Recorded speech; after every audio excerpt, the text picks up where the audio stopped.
Hello বন্ধুরা, সবাই কেমন আছো? আশা করি সকলে খুব ভালো আছো। আমিও তোমাদের ভালোবাসায় অনেক ভালো আছি। আজ ছিল দিনটি বৃহস্পতিবার। তো বৃহস্পতিবার তো বাঙালিদের ঘরে জানো তো খুবই তাড়াহুড়ো থাকে, কারণ ওই দিনে মা লক্ষ্মীর পুজোর দিন একটা। তাই আজকে খুবই ব্যস্ততার মধ্যে সকালটা আমার কাটছে। সকালে সমস্ত কিছু রেডি করে চলে আসলাম মনার খাবার রেডি করতে। আজকে যেহেতু বৃহস্পতিবার, মনার স্কুলের দিন আছে, তো এখানে মনার সমস্ত টিফিন আমি রেডি করে দিয়েছি। এর আগে মনার বাবাকে টিফিন দিয়ে ডিউটিতে পাঠিয়ে দিয়েছি, এরপর মনার টিফিনটা রেডি করছি। তো মনাকে এখানে টিফিনে কিছু ফ্রুটস দেওয়া হয়েছে। যেহেতু আমার মনা তেমন কিছু খেতে চায় না, সেজন্য এই ফ্রুটসগুলো দেওয়া।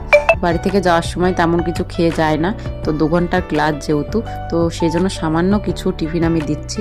আর বাদ বাকি টিফিন তোমরা যেটা দেখতে পাচ্ছ সেটা আমার শাশুড়ি মা। আজকে যেহেতু মনাকে শাশুড়ি মা নিয়ে যাবেন, সেই জন্য শাশুড়ি মাও তো এত সকালে খেয়ে যান না, তাই আমি টিফিন করে দিই। এদিকে মনাকে তুলে মনার ব্রাশটা করিয়ে দিলাম।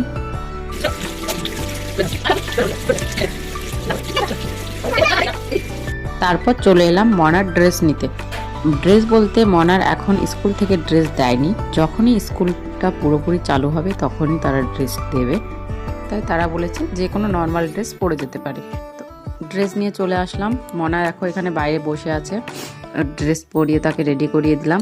এবার একটু সাজুগুজু করিয়ে তারপর মনাকে সামান্য কিছু একটু খাইয়ে দেব। আমার মনা সকালবেলাটা কিছুই খেতে চায় না, ওকে খুবই জোর করে খাওয়াতে হয়, খুবই জোর করে। তো এখন সামান্য একটু ছাতু খাইয়ে দেব মনাকে।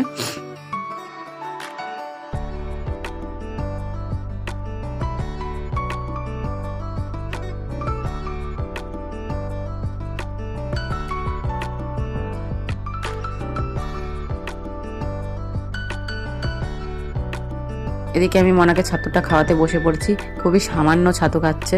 আবানকে এদিকে দাদার কোলে দিয়ে দিয়েছি, না হলে দিদি যাওয়ার সময় খুবই কান্নাকাটি করে। এদিকে মনা ব্যাগ নিয়ে রেডি হয়ে দাঁড়িয়ে আছে গাড়ির জন্য।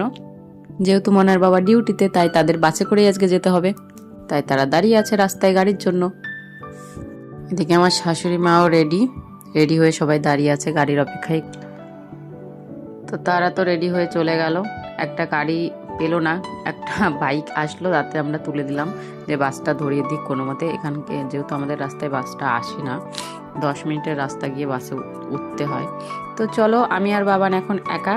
তো বাবানকে আমি আবার সামলাই, আমার ডিউটি শেষ নেই।